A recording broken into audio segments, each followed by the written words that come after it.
Assalamualaikum warahmatullahi wabarakatuh. Salam sejahtera bagi kita semua. Om Swastiastu, Namo Buddhaya, salam kebajikan. Teruntuk sahabat-sahabatku semua yang pada tahun ini mengikuti seleksi calon aparatur sipil negara, baik CPNS maupun P3K.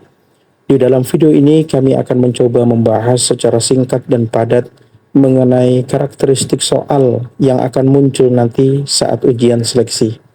Dan bagi teman-teman semua yang menginginkan modul pembelajaran atau paket tryout, silahkan kunjungi di halaman deskripsi video ini. Untuk itu, mari kita bahas satu persatu, soal demi soal. Semoga ini nanti bisa bermanfaat bagi teman-temanku semuanya. Soal seleksi kompetensi bidang atau SKB. Analis pemanfaatan ilmu pengetahuan dan teknologi ahli pertama. 1. Seorang analis pemanfaatan iptek sedang melakukan pemetaan kebutuhan teknologi di sektor industri manufaktur. Dalam proses analisisnya, ditemukan bahwa 60% industri masih menggunakan teknologi konvensional, sementara pasar global menuntut efisiensi produksi yang lebih tinggi. Langkah perencanaan iptek yang paling tepat untuk mengatasi kesenjangan ini adalah A. Membuat regulasi yang memaksa industri beralih ke teknologi baru. B. Menyusun roadmap implementasi teknologi secara bertahap dengan mempertimbangkan kesiapan industri dan sumber daya yang tersedia. C. Mengimpor seluruh teknologi baru untuk segera diimplementasikan. D. Menunggu industri berinisiatif melakukan modernisasi secara mandiri. E. Memberikan sanksi bagi industri yang tidak menggunakan teknologi terbaru. Jawaban yang tepat adalah B. Pembahasan dari pertanyaan di atas yaitu, bahwa perencanaan iptek yang efektif harus mempertimbangkan kondisi existing, kesiapan stakeholder, dan ketersediaan sumber daya. Roadmap bertahap memungkinkan transisi yang terstruktur dan berkelanjutan. 2. Dalam upaya penguatan sistem inovasi nasional, analis pemanfaatan iptek menemukan bahwa proses intermediasi antara lembaga riset dan industri masih lemah. Strategi intermediasi iptek yang paling efektif untuk mengatasi hal tersebut adalah A. Menjalin kerjasama bilateral dengan negara maju untuk transfer teknologi. B. Membangun platform digital untuk mempertemukan peneliti dan industri. C. Mendirikan teknologi bisnis inkubator di setiap provinsi. D. Mengembangkan Science and Technopark terintegrasi yang berfungsi sebagai hub intermediasi triple helix dengan pendekatan demand driven. E. Meningkatkan anggaran riset nasional. Jawaban yang tepat adalah D.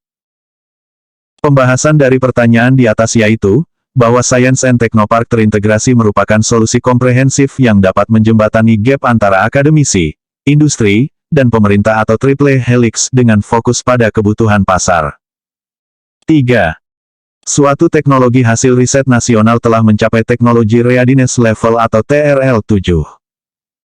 Analis pemanfaatan iptek diminta menilai potensi komersialisasinya. Faktor paling kritis yang harus dianalisis untuk menentukan strategi komersialisasi adalah A. Jumlah publikasi ilmiah terkait teknologi tersebut. B. Ketersediaan paten landscape dan market validation. C. Besarnya dana riset yang telah dikeluarkan.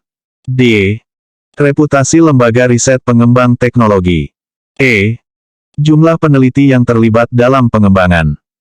Jawaban yang tepat adalah B. Pembahasan dari pertanyaan di atas yaitu, bahwa paten landscape dan market validation memberikan gambaran tentang posisi teknologi terhadap kompetitor dan potensi penerimaan pasar, yang crucial untuk strategi komersialisasi. 4. Dalam proses difusi iptek untuk UMKM di sektor pangan, ditemukan bahwa tingkat adopsi teknologi masih rendah meski telah dilakukan berbagai pelatihan. Pendekatan difusi yang paling tepat untuk meningkatkan adopsi teknologi adalah A. Memberikan insentif finansial tanpa syarat. B. Menerapkan sistem punishment bagi yang tidak mengadopsi. C. Mengembangkan program pendampingan intensif dengan demonstration plot dan pembinaan berkelanjutan. D. Mengganti teknologi dengan yang lebih sederhana. E. Membiarkan proses adopsi berjalan secara natural.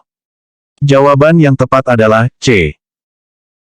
Pembahasan dari pertanyaan di atas yaitu, bahwa program pendampingan intensif dengan demonstration plot memungkinkan UMKM melihat bukti nyata manfaat teknologi dan mendapat dukungan teknis dalam proses adopsi. 5. Analis pemanfaatan iptek sedang mengevaluasi efektivitas manajemen kekayaan intelektual di suatu lembaga riset. Indikator kunci yang paling tepat untuk mengukur keberhasilan manajemen KI adalah A. Jumlah paten yang didaftarkan. B. Nilai royalti yang diterima dari lisensi teknologi. C. Jumlah publikasi internasional. D. Jumlah MOU yang ditandatangani. E. Besarnya anggaran riset tahunan. Jawaban yang tepat adalah B. Pembahasan dari pertanyaan di atas yaitu, bahwa nilai royalti dari lisensi teknologi menunjukkan bahwa kekayaan intelektual tidak hanya dilindungi tapi juga berhasil dimanfaatkan secara komersial. 6. Dalam proses alih teknologi dari perusahaan multinasional ke industri lokal, analis pemanfaatan iptek mengidentifikasi beberapa hambatan. Aspek paling kritis yang harus diperhatikan untuk menjamin keberhasilan alih teknologi adalah A. Besarnya nilai investasi asing. B. Kecepatan proses alih teknologi. C. Kapasitas absorpsi teknologi penerima dan mekanisme transfer knowledge. D. Jumlah teknologi yang dialihkan. E. Reputasi perusahaan multinasional.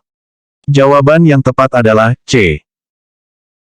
Pembahasan dari pertanyaan di atas yaitu, bahwa kapasitas absorpsi dan mekanisme transfer knowledge menentukan kemampuan penerima teknologi untuk benar-benar menguasai dan mengembangkan teknologi yang dialihkan. 7. Dalam menganalisis potensi komersialisasi hasil riset, ditemukan bahwa suatu teknologi memiliki nilai teknologi readiness level atau TRL, dan commercial readiness level atau CRL, yang tidak seimbang. Langkah yang paling tepat adalah A. Fokus pada peningkatan TRL hingga level maksimal.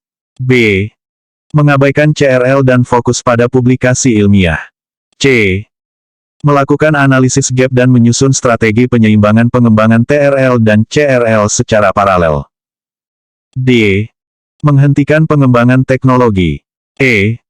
Mencari teknologi alternatif. Jawaban yang tepat adalah C. Pembahasan dari pertanyaan di atas yaitu, bahwa keseimbangan TRL dan CRL penting untuk komersialisasi yang sukses, sehingga perlu strategi pengembangan paralel yang mempertimbangkan aspek teknis dan komersial. 8. Analis pemanfaatan iptek mengidentifikasi potensi spin-off dari hasil riset lembaga penelitian pemerintah. Kriteria paling penting dalam menentukan kelayakan spin-off adalah A. Besarnya modal yang tersedia. B. Jumlah peneliti yang terlibat. C. Kesiapan teknis teknologi dan validasi pasar serta ketersediaan tim yang capable. D. Lokasi geografis lembaga penelitian. E. Usia teknologi yang akan di spin-off.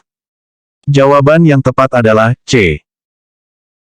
Pembahasan dari pertanyaan di atas yaitu, bahwa kombinasi kesiapan teknologi, validasi pasar, dan tim yang capable merupakan faktor kunci keberhasilan spin-off, karena mencakup aspek teknis, komersial, dan manajerial. 9. Dalam mengevaluasi program difusi iptek nasional, analis pemanfaatan iptek menemukan bahwa tingkat adaptasi teknologi bervariasi antar daerah. Pendekatan yang paling efektif untuk mengatasi kesenjangan ini adalah A. Menyeragamkan program difusi untuk semua daerah. B. Mengembangkan program difusi berbasis karakteristik dan kebutuhan spesifik daerah dengan pendekatan kolaboratif. C. Menghentikan program di daerah dengan tingkat adaptasi rendah. D. Memberikan sanksi pada daerah yang tingkat adaptasinya rendah. E. Menambah anggaran untuk semua program difusi. Jawaban yang tepat adalah B. Pembahasan dari pertanyaan di atas yaitu, bahwa program difusi yang mempertimbangkan karakteristik dan kebutuhan spesifik daerah akan lebih efektif karena sesuai dengan kondisi dan kapasitas lokal. 10. Analis pemanfaatan iptek diminta mengevaluasi keberhasilan intermediasi teknologi antara lembaga riset dan industri. Metrik evaluasi yang paling komprehensif adalah A. Jumlah pertemuan yang diselenggarakan. B. Jumlah MOU yang ditandatangani. C. Nilai kontrak kerjasama yang tercapai. D. Jumlah teknologi yang berhasil diimplementasi di industri dan menciptakan nilai tambah ekonomi. E. Jumlah publikasi bersama. Jawaban yang tepat adalah D.